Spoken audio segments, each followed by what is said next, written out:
Tuesday was supposed to be a fun day for the kids at Osakis' preschool and ECFE classroom. Jan Campbell had asked a fellow teacher if she knew of a Santa who could come to visit her young students. And Kirsten Wessel works at the school here also, and she said that her husband Dan, that he had played Santa before, and she was going to check with him to see if he'd be willing to do it. And yeah, he was kind of excited about it. He thought he'd make kind of a morning of it and come and see the kids here at ECFE and then check out the rest of the school. And it was a normal day. Everything was fine. I had seen Santa down the hall. He was waving at me. I walk in the office, I say, "Who's Santa this year?" Santa was simply passing by, but no one could have possibly imagined what would happen in just a few moments. School nurse Angie Baker was about to save Christmas. About maybe a minute and a half later, I hear a girl that's in 11th grade scream my name. I'm running out of my office. At the same time, I see Santa on the ground, not breathing, and no pulse.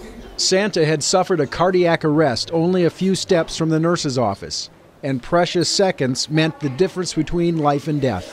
Whether coincidence or divine intervention, timing seemed to be a consistent theme. I have never done CPR on anybody. I've been a nurse for 17 years.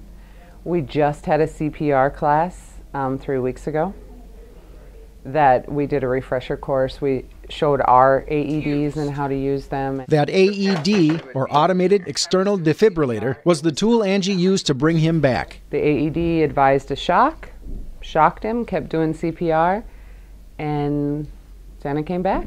Angie was definitely not the only person responsible for saving his life. School psychologist Radtke says a few key students were equally deserving of praise. It happened right outside my office, and I heard a teenager say, "Somebody, we need a phone." And then I walked out, and in that time, she had gone to get the nurse, alerted a class, the class nearby, to call 911 and yelled for the principal, which is, there weren't any adults out there at that time. And how is Santa doing, you ask? Meet Dan Wessel. 2 days after this life-giving gift, he is home from the hospital with his wife Kirsten and a new defibrillator. The incision is only a few inches away from the scar marking a triple bypass following an experience just last spring. 3 rescue personnel just happened to be in the stands when Dan suffered a heart attack while umping softball. Sitting in the hospital, you've got plenty of time in there, in between people coming and stuff like that, and I just went, "You got to be kidding me," twice. And then I go on top of it with a Santa suit on. I mean, I could see on the softball field, you got your umpire garb on, but with a Santa suit on, I'm like, how can this happen? But I'm a very lucky guy. I was very fortunate that, the 2 times that this happened, I was very fortunate that there was somebody there that knew what was going on. This time was a very different experience for Kirsten. Since this happened at the school, she was right there with Nurse Baker, hovering over her husband, praying for his heart to beat again. He was literally purple. His face was purple, and I just, like I said, I knew if I could step in and help, I'd do it. She was doing a great job. I tried to kind of assist her just by counting her CPR compressions, but I'll tell you what, a lot of things run through your mind, whether this is going to work out or not. And here you are. And it did. Luckily, none of the young children saw what happened to Santa. The school had gone on silent lockdown to make sure no one would get in the way of the effort to save Dan's life.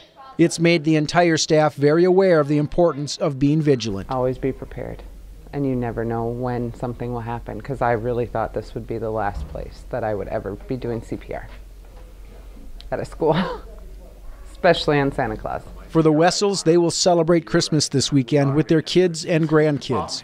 And they know it will be incredibly special this time around. This could be the last one. Here's my present right here. Put a bow on it. You just never know. For the Voice of Alexandria, I'm Joe Kurkowski.